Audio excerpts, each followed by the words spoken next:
This message comes from NPR sponsor HP. Break language barriers by translating languages in real time with the HP AI PC. With the right tools, work doesn't have to feel like work. More at hp.com/AI PC.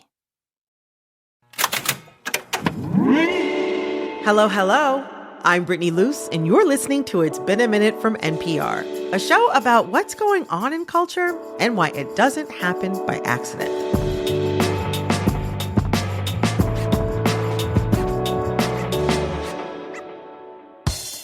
This week, we're connecting the dots between double standards, the 18th century Enlightenment, and the National Football League. I know. How are all of these things connected? Well, we're going to find out with arts and entertainment reporter Shar Jossell and Vox senior correspondent Alex Abad-Santos. Shar, Alex, welcome to It's Been a Minute. Hello, Brittany. Thanks for having us. Hey, Brittany. Okay, one teeny tiny little question before I continue on. What's your love language? My love language. Shar, you look so perplexed. No, because it's really a little bit of all of them. But I love the acts of service because I've fallen for lovely and fluffy words. But I need the actions. You know, love is an action word, right? So it would be acts of service. My love language is when anyone says, "Can I be a bitch for a second?" And I'm like, yes. I'm inclined to agree with that. Well, oh my gosh. This week, speaking of love languages, we got a pair of star-crossed lovers to rival Romeo and Juliet themselves, baby. If you don't know, NFL Titan Bill Belichick, think of him like the Audra McDonald of football coaches. Audra has the most Tony Awards for acting. He's got the most Super Bowl wins. And after coaching the New England Patriots for 24 years, it seems like he might be ready to settle down with his 24-year-old girlfriend, Jordon Hudson. According to Belichick, they met on a plane in 2021, but went public with their relationship in 2024. Now, since getting together, Hudson has taken an active role in managing Belichick's career, from fielding media requests to shutting down nosy interview questions. How did you guys meet? Not talking about this. No? No. But here's the thing. Hudson is 24. Belichick is 73. That's almost 50 years between them.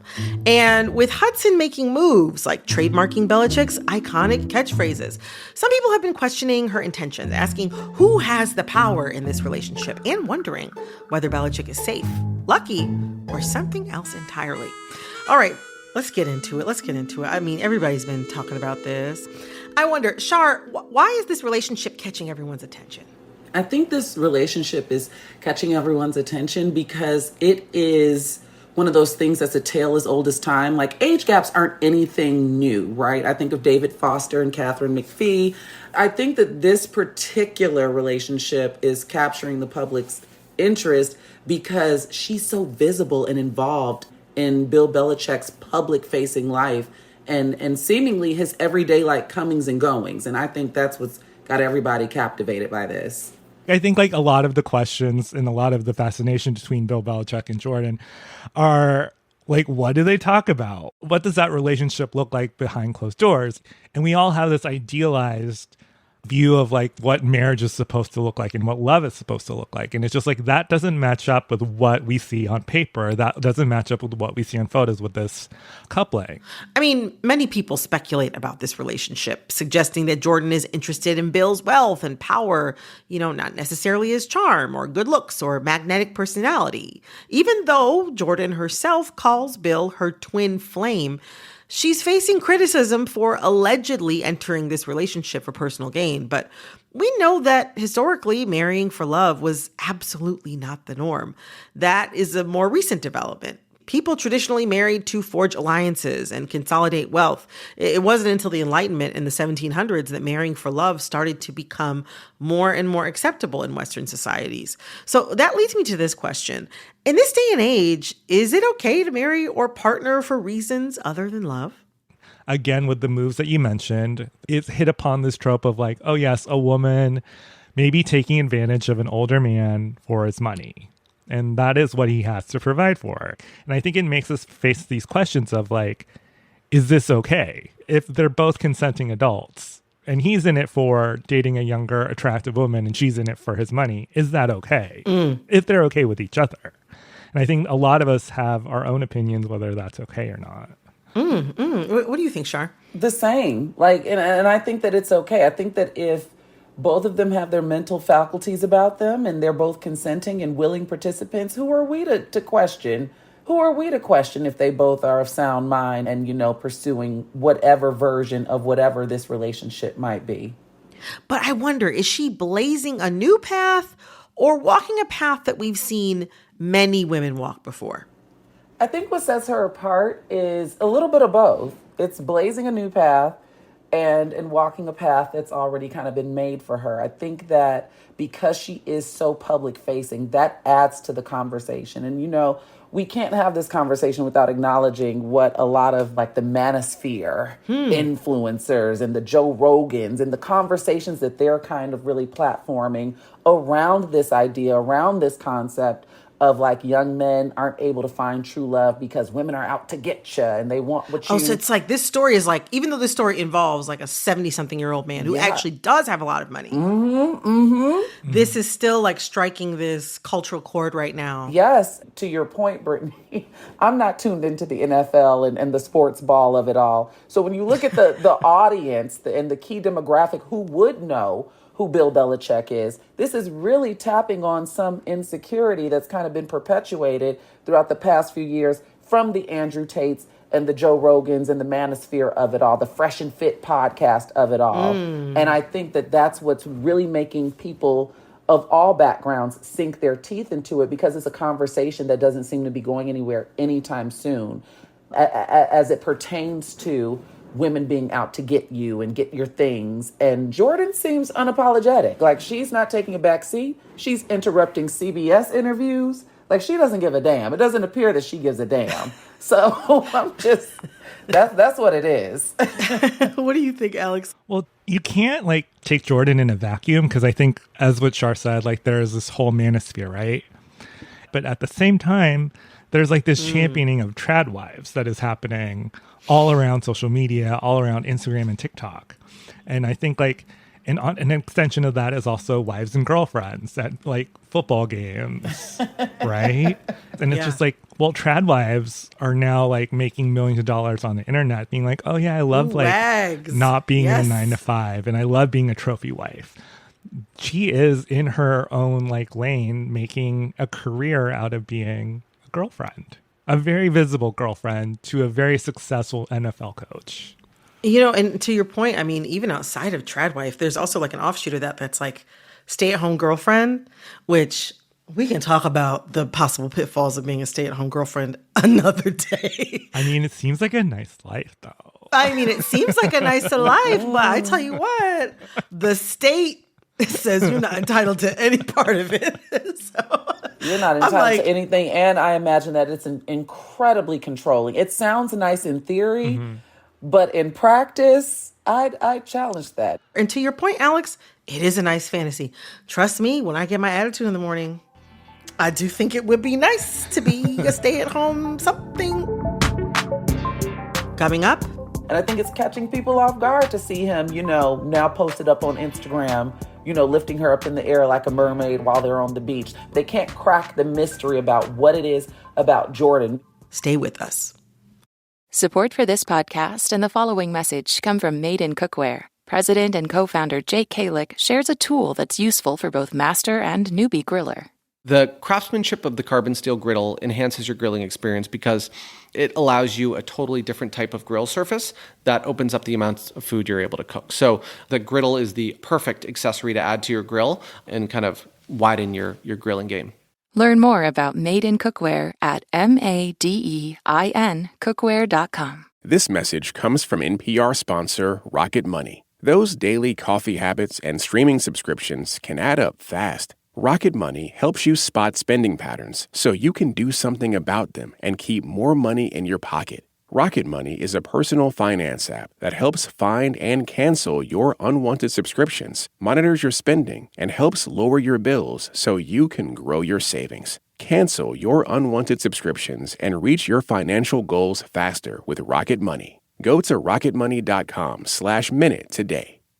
Support for NPR and the following message come from Betterment, the automated investing and savings app. CEO Sarah Levy shares how Betterment utilizes tech tools powered by human advice. Betterment is here to help customers build wealth their way. And we provide powerful technology and complete human support where technology can deliver ease of use and affordability, and the people behind that technology can provide advice and guidance. Learn more at Betterment.com. Investing involves risk. Performance not guaranteed.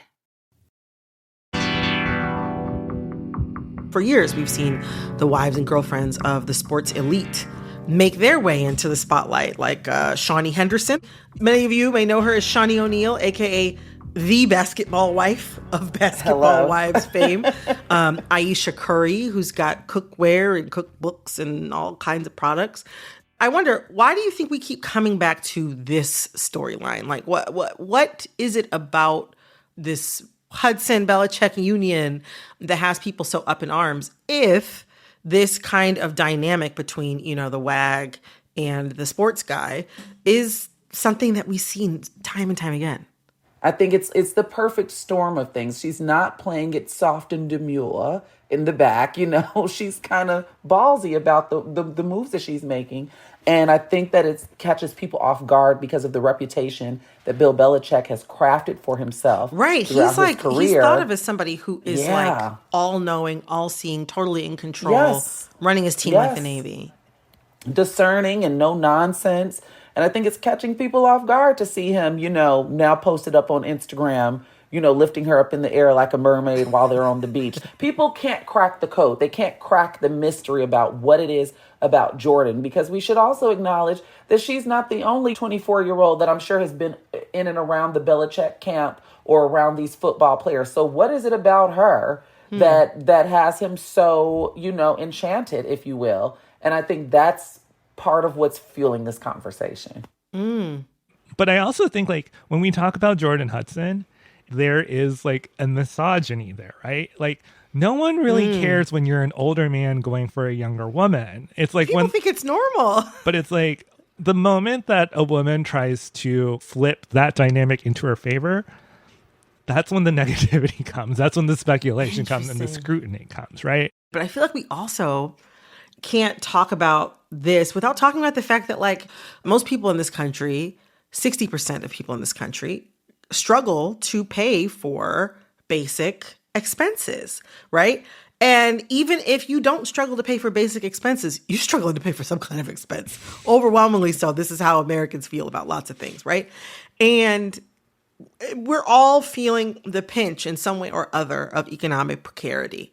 And if we look at things from that kind of realistic perspective, more of us are living with a Jordon Hudson hand of cards than with a Bill Belichick hand of cards. I think more of us, if I had to guess, this is not official polling from Pew or anything like that, I'd say probably if most people were offered the opportunity to be in a relationship with somebody who was worth tens or hundreds of millions of dollars for a little while, if it might help you get a leg up in life, I think a lot of people would say yes to that because most of us ain't got money like that. But I think what veers into that misogynistic trope that Alex was talking about is if the woman appears Pollyanna, right, and a little naive and lacks self-awareness. If she has confidence and is I know who I am and I know what I want, that's when the conversation becomes something different. And I think that's what Jordan's showing. It's so interesting how nobody bats an eye if an older man is interested in a much younger woman, because what that logic kind of sketches out is that it's easier for people to expect that a woman should freely share her youth, beauty, and company than a man should be expected to freely share his abundant wealth. They're both resources that the way our world works, each person might benefit from the other's wealth, let's say. It's In a way, expecting Jordon Hudson to be shy about her beauty, youth, charms is like expecting Bill Belichick to be shy about being Bill Belichick, expecting him to be shy about being rich or experienced or connected or powerful. We wouldn't expect for a man to be shy or coy about those things. And so that you raise a very interesting question, like, why do we expect that she should be shy about what she's bringing to the table? I wonder, what would it take for people to accept this relationship as legitimate, regardless of the motivations behind it? I think longevity. I think if Jordon, the more she sticks around, and if they don't break up, this conversation will fade into the background. Let's say that Bill goes on to live, another 2 decades and Jordon is still by his side, it'll die down. It'll shapeshift, if you will. And I think that that's what would, quote unquote, normalize it, is if she sticks around. If that's not too elementary of an answer. Oh, no. I mean, you raise a very good point. Time heals all wounds, I guess. But what do you think, Alex? What do you think it would take for the public to see this relationship as legit? Oh, I don't think anything would satisfy us. Absolutely not. I think like every celebrity relationship always like reflects our own values and like what we want from relationships and what we want to see our heroes or like our villains or our like Kardashians or our trad wives or our sports stars like kind of embody, right? So I think like this one especially, that's like the age gap, is it the money, is it the system? Like it speaks to like our bigger ideas about like how love and relationships work. Shar, Alex, I have learned so much here in this conversation. Thank you both so much. Thank you. Thank you, Brittany. That was arts and entertainment reporter Shar Jossel and Vox senior correspondent Alex Abad-Santos. And I'm going to put on my influencer hat for a second and ask you to please subscribe to this show on Spotify, Apple, or wherever you're listening. Click follow so you know the latest in culture while it's still hot. This episode of It's Been a Minute was produced by Corey Antonio Rose. This episode was edited by Nina Patak. Our supervising producer is Barton Girdwood. Our executive producer is Verilyn Williams. Our VP of programming is Yolanda Sanguini. All right, that's all for this episode of It's Been a Minute from NPR. I'm Brittany Luce. Talk soon.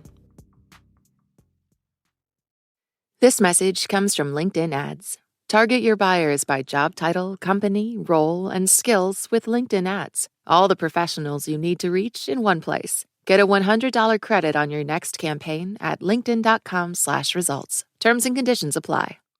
This message comes from NPR sponsor 1Password. Secure access to your online world, from emails to banking, so you can protect what matters most with 1Password. For a free 2-week trial, go to onepassword.com/NPR. This message comes from First Leaf. Summer might scream rosé, but there's more to pour with First Leaf, offering fresh reds, sparkling whites, and crisp blends for warm days. Go to tryfirstleaf.com/summertime and get your first 6 bottles for just $44.95.